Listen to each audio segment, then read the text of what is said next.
প্রিয় শিক্ষার্থীবৃন্দ, আশা করি তোমরা সবাই ভালো আছো। আল্লাহর রহমতে আমিও ভালো আছি। বিশ্বব্যাপী করোনা পরিস্থিতির কারণে আজকে আমরা সবাই ঘরবন্দি অবস্থায় আছি, কিন্তু তারপরও আমাদের স্টুডেন্ট হিসেবে পড়াশোনার কাজ চালিয়ে যেতে হবে। তাই আমরা অনলাইনে ক্লাসের কার্যক্রম শুরু করছি। তো আজকে আমরা আইসিটি বিষয়ে ক্লাস করব। তো তার আগে আমি আমার পরিচয়টা দিয়ে দিই। আমার নাম হচ্ছে মোহাম্মদ আনোয়ার পারভেজ, তোমাদের আইসিটি স্যার। তো আজকে আমরা চতুর্থ অধ্যায় নিয়ে আলোচনা করব, এইচটিএমএল এন্ড ওয়েব ডিজাইন।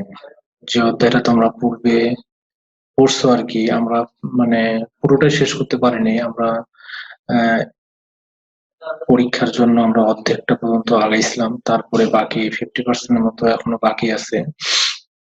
তো যে টপিকসটা বাকি আছে একেবারে নতুন আর কি, সেটাই আমরা আজকে শিখবো আর কি। আজকে আমাদের যেটা শিখবো, এইচটিএমএল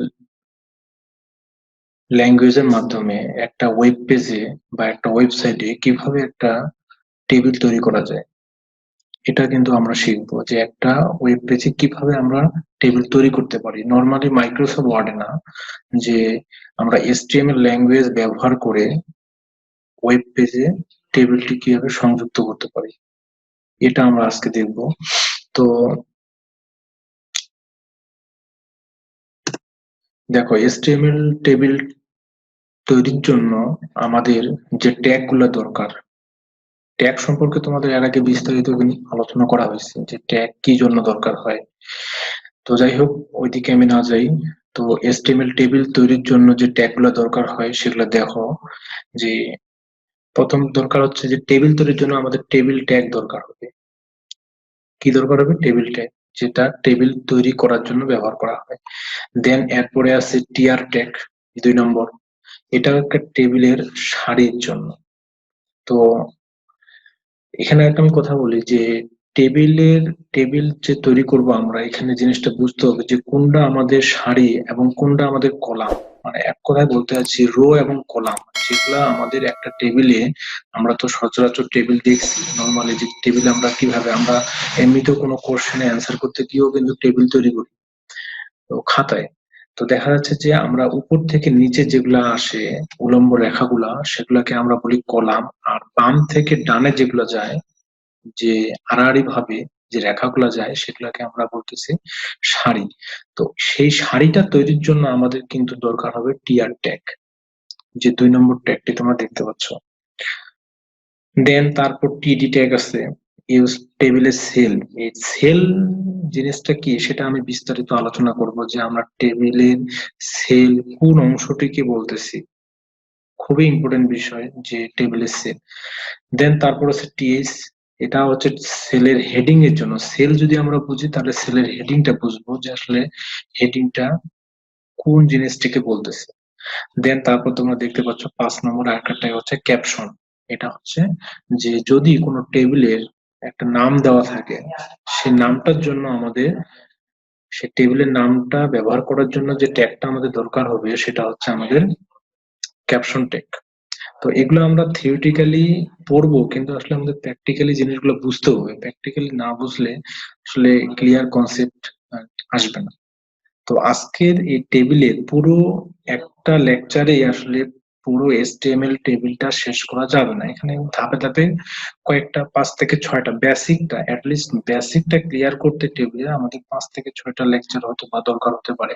তো তোমরা আহ মানে অধৈর্য না হয়ে ধীরে ধীরে করে যেভাবে করে লেকচার গুলো নেওয়া হবে, সেগুলো তোমরা মানে মনোযোগ সহকারে দেখবা এবং সিকোয়েন্স অনুসারে, মানে মানে বাদ দিয়ে দেখবা না, একেবারে থ্রোলি A to Z মনোযোগ সহকারে বোঝার চেষ্টা করবা।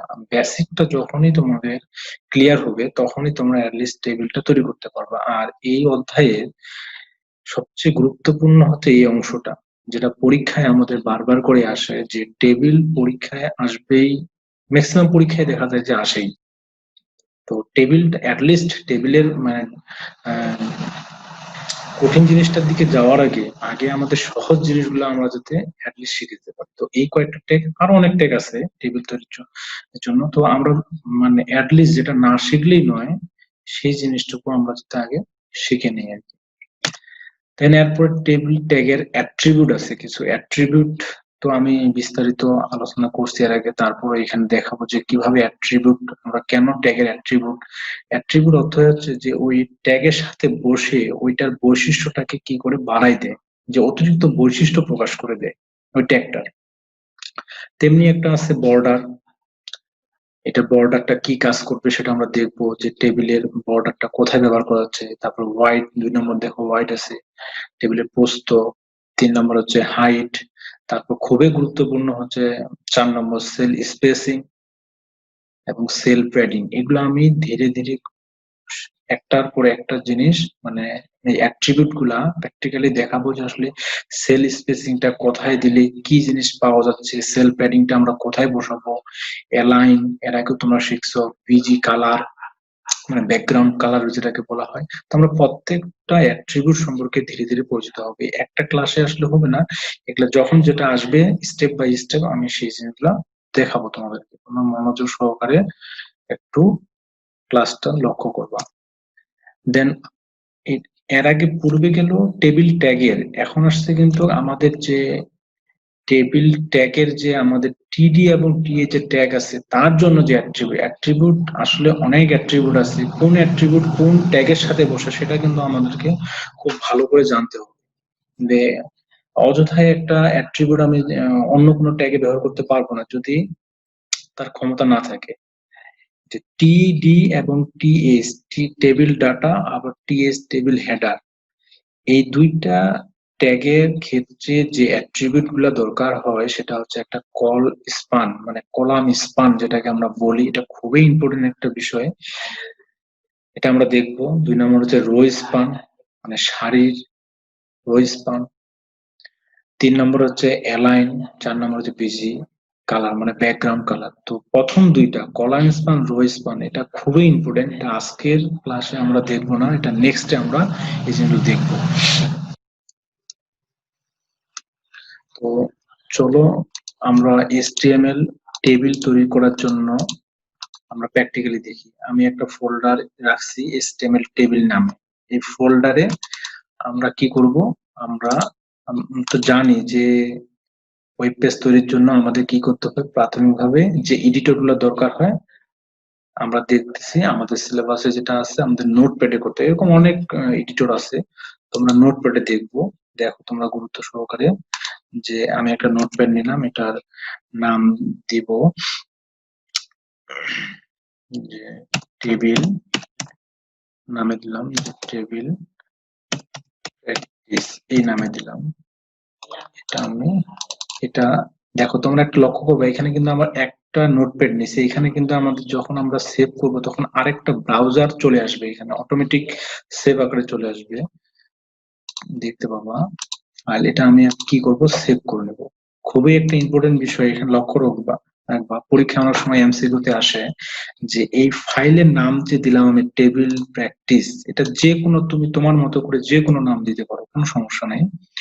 টেবিল প্র্যাকটিস দেওয়ার পরে নামটা দিলা, দেওয়ার পরে ডট দিতে হবে, এবং এটা আমাদের কি জাতীয় ডকুমেন্ট, HTML এর ডকুমেন্ট, তাই এটার এক্সটেনশনটা, এটাকে আমরা বলি এক্সটেনশন, এটা দিতে হবে ডট HTML। পরীক্ষায় কিন্তু অনেক সময় আসে যে HTML জাতীয় মানে ডকুমেন্ট তৈরির জন্য তার এক্সটেনশনটা কি, এটা দুইটা ব্যবহার করা যায়, একটা হচ্ছে ডট HTML অথবা ডট STM দেওয়া যায়। তো আমরা ডট HTML দিলাম, দেওয়ার পরে ফাইল দিলাম, দেখো আমাদের একটা পেজ কিন্তু অটোমেটিক তৈরি হয়ে যাবে।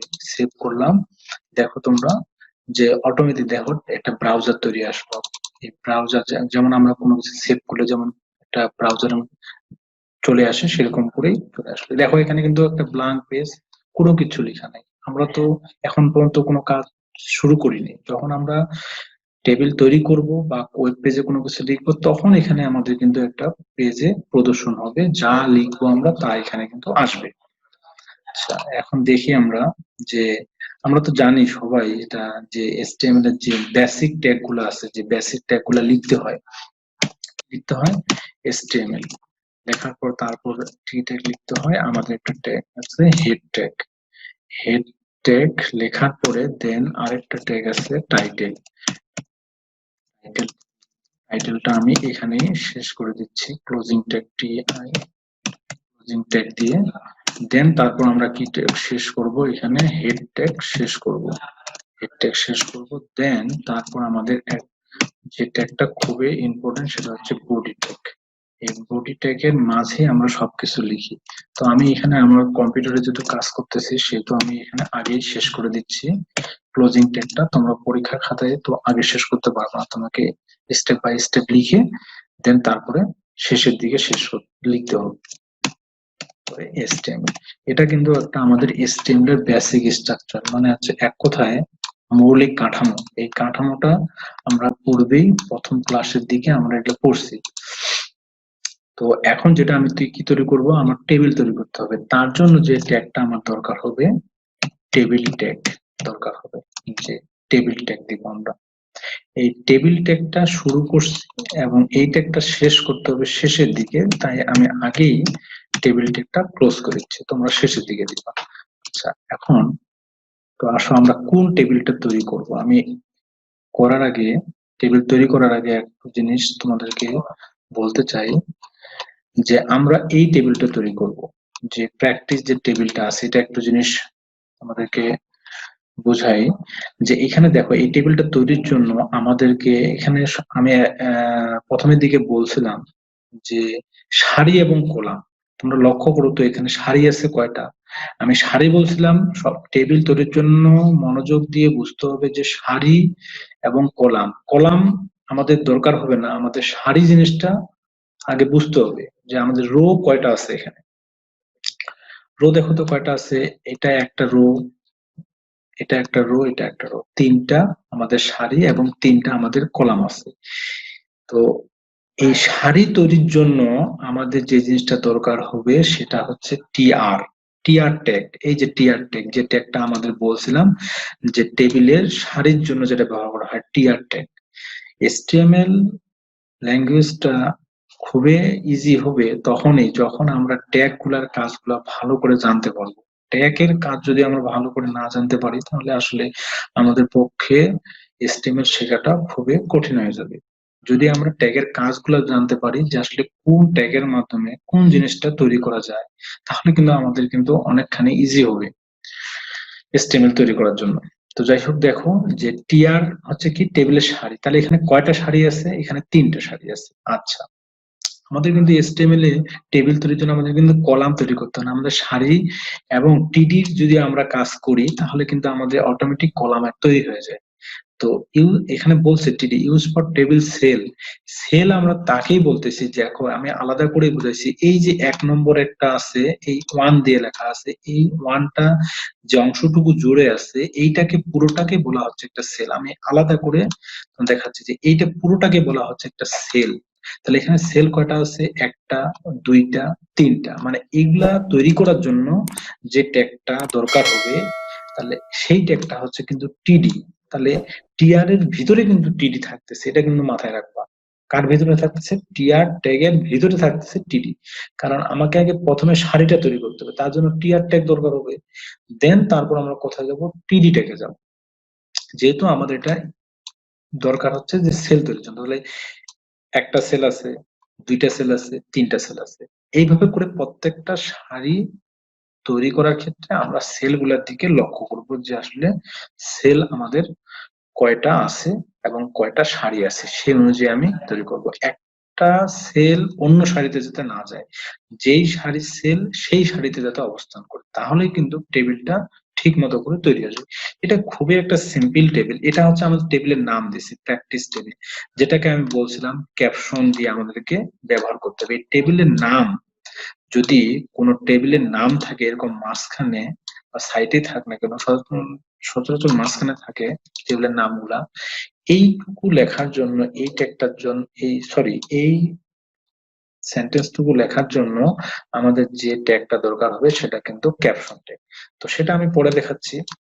আর টিএসটা খুব ভালো করে বুঝতে পারবা, যে টিডি বুঝো তাহলে টিডি যা টিএস এর মধ্যে খুব একটা মানে ডিফারেন্স নাই। টিডি আগে বুঝো, দেন টিএস অটোমেটিক বোঝা যাবে। টিএসটা আমরা সামনের ক্লাসে বুঝবো। আজকে যেহেতু আমরা টেবিলের প্রথম ক্লাস করতেছি এসটিএমএল টেবিল তৈরির জন্য, সেহেতু আস্তে আস্তে করে ধীরে ধীরে যাই, অধৈর্য হওয়ার কিছু নাই।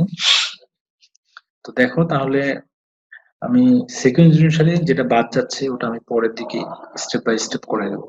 যেই যে জিনিসগুলো, যেই যে ট্যাগ গুলো তোমাদেরকে বলতেছি যেটা এটার জন্য তৈরি হচ্ছে বা এই জায়গাটা লাগতেছে, এই জিনিসগুলো আগে মনোযোগ দিয়ে শিখো, দেন ধীরে ধীরে আমরা কোডনের দিকে যাব।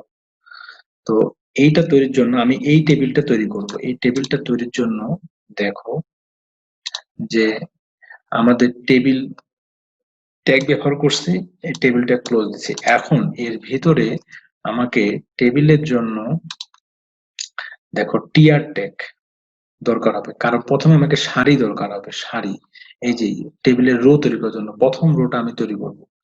তাহলে দেখো প্রথম রো তৈরির জন্য আমাকে টিআর ট্যাগ ব্যবহার করতে হচ্ছে, এবং আমি নিচের দিকে টিআর ট্যাগ শেষ করে দিচ্ছি। এর মাঝে আমি লিখবো টিডি ট্যাগ। তাহলে টিডি ট্যাগ লিখতেছি আমি। টিডি ট্যাগ আমি কি করব, ক্লোজ করব। কিন্তু দেখো তো তোমরা টেবিলটার দিকে একটু লক্ষ্য করো যে টেবিলে কি আছে, টিডির ভিতরে ওয়ান আছে, যে লেখাটা থাকবে সেই লেখাটা ইউজ করতে হবে। ওয়ান থাকলে ওয়ান, কোনো নাম থাকলে নাম দেব। তাহলে কি আছে এখানে, ওয়ান আছে, তাহলে ওয়ান দেবো। এরকম করে এই টিয়ারটা কি শেষ হয়ে গেছে? না, একটু লক্ষ্য করো। এরপরে কি আছে, 2 নম্বর আরেকটা টিয়ার আছে, তারপর আরেকটা টিয়ার আছে। তার মানে এখানে সরি 2 নম্বর একটা, প্রথমে একটা টিডি আছে, 2 নম্বর আরেকটা টিডি, মানে এক কথায় প্রথম সারিতে 3টা টিডি আছে। 1 নম্বর, 2 নম্বর, 3 নম্বর সিকোয়েন্স অনুসারে আমাদেরকে যেতে হবে। আমি যদিও 1 2 3 দিয়ে বলছি, কোনো নাম থাকলে সেই নামটা আগে, তারপরে যেটা থাকবে এই জায়গায় এটা বসাতে হবে, দেন তারপর লাস্টের দিকে যেটা থাকবে সেটা।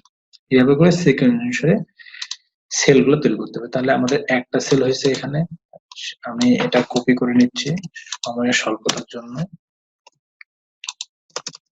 এটা 2 নম্বর আমাদের আছে, এরপরে আমি এখানে নিচ্ছি 3 নম্বর। তোমরা এগুলো পাশাপাশি লিখতে পারো, যদি কেউ মনে করো এক লাইনে লিখবা তারপরে হবে, কোনো সমস্যা নেই। কেউ যদি মনে করো যে এটা আমি এইখানে বসাবো এই সিকোয়েন্স সাথে, তারপরে হবে, কোনো প্রবলেম হবে না। এটা গেল আমাদের প্রথম একটা সারি, আমাদের প্রথম সারিটার জন্য। এরকম করে আমাদের দেখো তো আমাদের কয়টা আছে এখানে, 2 নম্বর একটা সারি আছে, 3 নম্বর একটা সারি আছে, তাহলে তাহলে 3টা টিয়ার দরকার হচ্ছে। তাহলে এইটা যদি বুঝে থাকো, এই এতটুকু যদি বুঝে থাকো, একটা শাড়ির জন্য আমাদেরকে কি কাজ করতে হলে, প্রথম শাড়িটার জন্য আমাদের দেখতেছি আমাদের টেবিলে 3টা সেল আছে। প্রথম সেলটার মাঝে লেখা আছে 1, সেটা 1 লিখলাম। দ্বিতীয়টা আছে 2, 2 লিখলাম। তৃতীয়টা আছে 3 লিখলাম। 3টা সেল আমাদের তৈরি হয়ে গেল। এরকম ভাবে পরের টিয়ারটার ক্ষেত্রেও দেখো 3টে সেল আছে, পরেরটার ক্ষেত্রেও 3টা সেল, এরকম করে আমরা লিখে ফেলি। আমি এখান থেকে কপি করে নিলাম সময়ের স্বল্পতার জন্য টিডি। ঠিক আছে, তাহলে এখানে আমরা এটার নাম দেওয়া আছে আমাদের 4, এটার নাম দেওয়া আছে আমাদের 5, এটার নাম দেওয়া আছে আমাদের 6। এরকম করে আরেকটা আমরা টিয়ার নিব, লাস্টেরটা নিব। এখন 4 5 6, এটার আমরা নাম দিব 7, এটা নাম দেব আমরা 8, এটার নাম দেব আমরা 9। যেভাবে দেওয়া আছে ওইভাবে করে আমরা দিব। দেওয়ার পর টেবিল ট্যাগটা আমরা ক্লোজ করে দিব। টেবিল ট্যাগটা আমি ক্লোজ করে দিচ্ছি, আগেই পূর্বেই ক্লোজ করে দিচ্ছি। দেখো আমাদের এটা একটা সারি, দেন 2 নম্বর এটা সারি, দেন 3 নম্বর এটা সারি, প্রত্যেকটা সারি। ঠিক আছে, এখন দেখো যে আমরা আউটপুটটা দেখবো। আমি একটা জিনিস এখানে দিইনি, টেবিলের এখানে আমরা কিছু অ্যাট্রিবিউট বসাবো, যেটা আমি বলছিলাম যে যে অ্যাট্রিবিউট গুলো আমাদের দরকার হবে। তো না বসানোর আগেই আমি দেখাচ্ছি যে আসলে কি ঘটতেছে, আমাদের আউটপুটটা কিরকম আসতেছে, এটা আমি একটু লক্ষ্য করতে চাই তোমাদেরকে, যে আমাদের আউটপুটটা কিরকম আসবে। তো তোমরা দেখো আমাদের আউটপুটটা এরকম আসছে, কোনো 1 2 3 দেখো সারি আকারে আসছে, কিন্তু আসলে কোনো টেবিলের কোনো বর্ডার আসছে, আমরা যেটাকে বলি একটা যে বর্ডার আসার কথা আসেনি। এই কারণে আসে নাই যে আমরা এখানে লিখিনি, আমরা যেটা বলছিলাম যে টেবিলের জন্য আমাদের যে অ্যাট্রিবিউট গুলো দরকার হয়, যে 1 নম্বর যেটা অ্যাট্রিবিউট আমি লিখছি বর্ডার, এই বর্ডারটা আমাদের এখানে দিতে হবে। তারপর আমরা একটা একটা করে দেখবো আসলে কি দিলে কোন জিনিসটুকু হচ্ছে আর কি টেবিলের। এখানে আমি এর আগেও বলছিলাম যে আমাদের অ্যাট্রিবিউট কিন্তু সবসময় ট্যাগের সাথে বসে, এটা কিন্তু মাথায় রাখবা। অ্যাট্রিবিউট কার সাথে বসে? ট্যাগের সাথে বসে। এবং এটা অ্যাট্রিবিউট লেখার নিয়ম আছে, এটা ক্লাসে তোমাদেরকে প্রজেক্টরের সাহায্যে কিন্তু এগুলো দেখানো হয়েছিল। অর্ডার দিব, দেওয়ার পরে অ্যাট্রিবিউট লেখার পরে এখানে কি থাকে? অ্যাট্রিবিউট নেম এটা, দেন এখানে অ্যাট্রিবিউট কি দেবে? ভ্যালু। এই ভ্যালুটা আমরা কি দিব? 1 দিব। আচ্ছা 1 দিলাম, দেওয়ার পরে দেখো যে আমাদের কি ঘটনা, দেখো একটা বর্ডার আসছে। আচ্ছা টেবিলটা হয়তো ছোট আসছে, তোমরা দেখতে পাচ্ছ না। আমি টেবিলের আরেকটা জিনিস আমরা দেখতেছি, এখানে আমাদের একটা ওয়াইড অ্যাট্রিবিউট আছে। আচ্ছা এই ওয়াইড অ্যাট্রিবিউটটা আমি এখানে একটু ইউজ করি, WIDTH ওয়াইড। এটাও আমরা ওয়াইড, মনে করো এটা দুই ভাবে লেখা যায়, পার্সেন্টেজ আকারেও লেখা যায়, আবার পিক্সেল আকারেও লেখা যায়।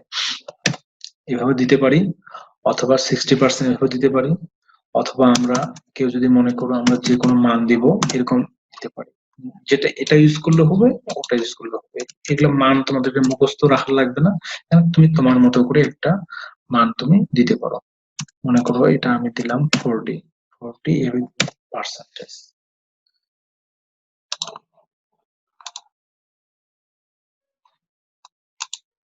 দেখো 40%। আচ্ছা একটু বড় করে দিই, 60% দিই, তাহলে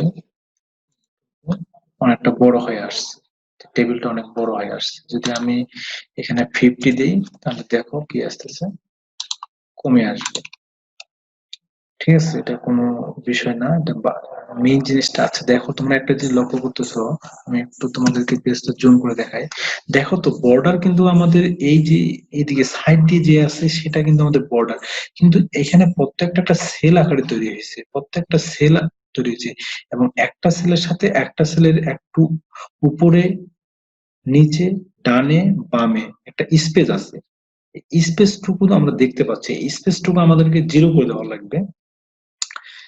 এজন্য দেখো যে আরেকটা ইয়ের কথা বলা হয়েছিল, হাইটটা একইভাবে দিলে এটা উচ্চতাটা বৃদ্ধি পাবে, সেটা এখন দিচ্ছি না আমরা।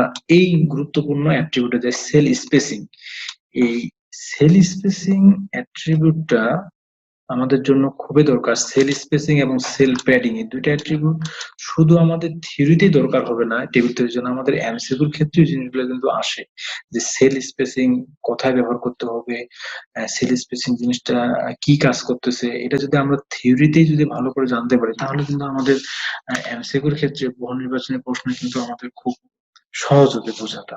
তো যাই হোক, সেল স্পেসিং অ্যাট্রিবিউটটা আমি এখানে ইউজ করব। দেখো তোমরা মনোযোগ সহকারে দেখো, সেল স্পেসিং বানানটা কোনো ক্রমে ভুল করবা না। সেল স্পেসিং দেওয়ার পরে এটা যেহেতু অ্যাট্রিবিউট, এটার মানটা আমি দিব।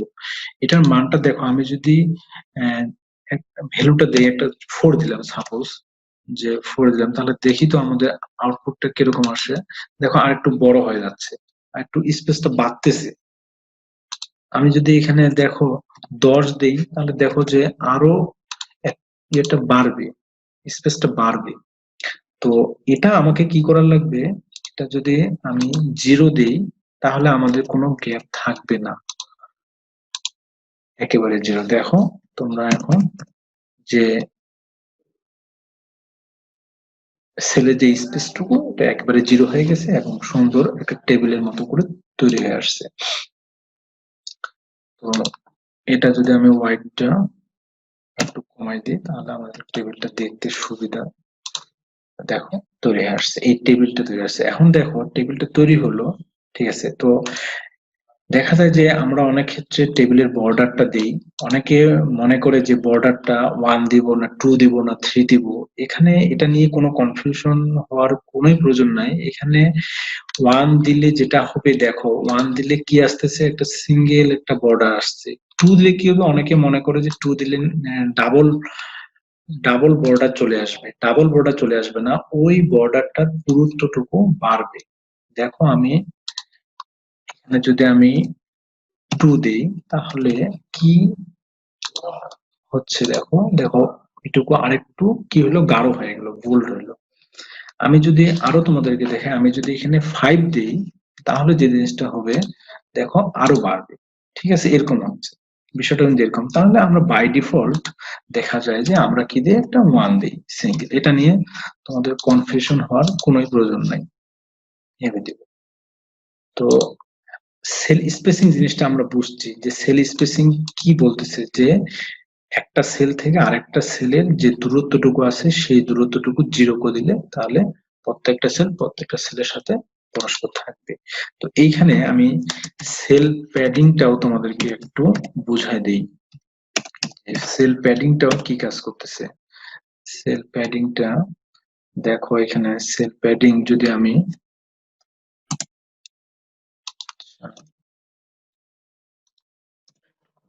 সেল প্যাডিং, এটা অ্যাট্রিবিউট লেখার সময় সেল প্যাডিং যদি আমি নরমালি এখানে 1 দিই তাহলে কোন জিনিসটা হচ্ছে দেখো, 1 দিলাম। এখন যদি আমি এটার ক্ষেত্রে 5 দিই তাহলে কি হচ্ছে দেখো, তাহলে বুঝতে পারবা। দেখো সেল প্যাডিংটা কি করতেছে, সেলের কন্টেন্টের ভিতরে এই যে সেলের ডাটা আছে এইটার এই যে উপরে নিচে ডানে বামে এই জায়গাটা কি করতেছে, মানে বৃদ্ধি করতেছে।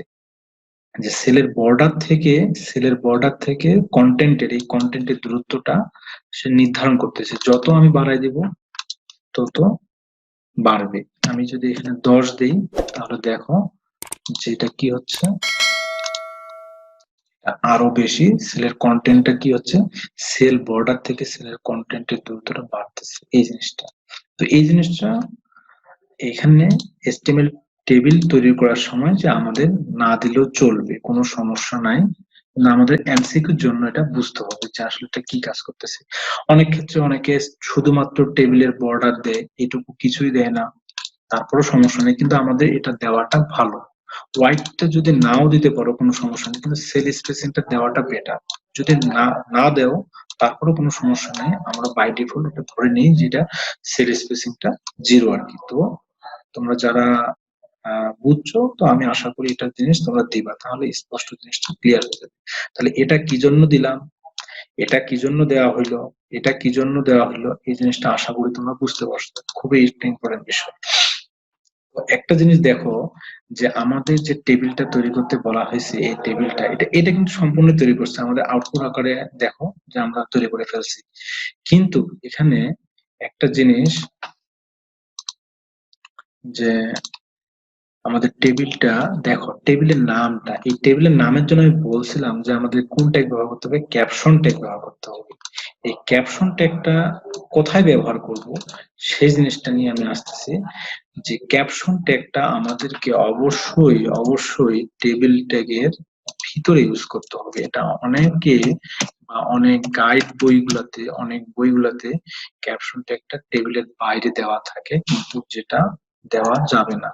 ক্যাপশন ট্যাগটা আমরা টেবিলের টেবিল যেহেতু ক্যাপশনটা টেবিলের ট্যাগ, সেহেতু আমরা ক্যাপশনটা টেবিলের ভিতরেই লিখবো। তাহলে আমাদের টেবিলের নাম কি আছে, প্র্যাকটিস টেবিল। যে নামটা দেওয়া আছে আমরা সে নামটাই দিব, প্র্যাকটিস টেবিল। দেওয়ার পরে যদি আমাদের এখানে যদি কোলন ব্রেস থাকে কোলন ব্রেস দিব, আচ্ছা না থাকলে নাই, ক্যাপশন ট্যাগটা আমরা ক্লোজ করে দিব, এখানেই ক্লোজ করে দিব। ক্যাপশন ট্যাগটা এখানে আমরা ক্লোজ করে দিলাম। দেখো ক্যাপশন ট্যাগটা ক্লোজ করে দিলাম, দেখো টেবিলের নামটা চলে আসছে। তো শিক্ষার্থীরা তোমরা দেখতে পারলা যে আমরা এসটিএমএল এর একটা সিম্পল টেবিল কিভাবে আমরা তৈরি করলাম।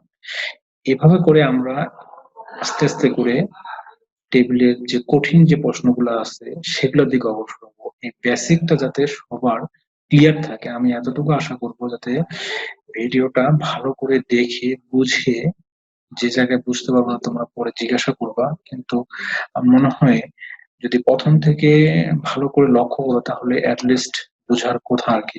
তারপরেও তোমরা তোমাদের সর্বোচ্চ চেষ্টা দিয়ে তোমরা এটা প্র্যাকটিস করার চেষ্টা করবা।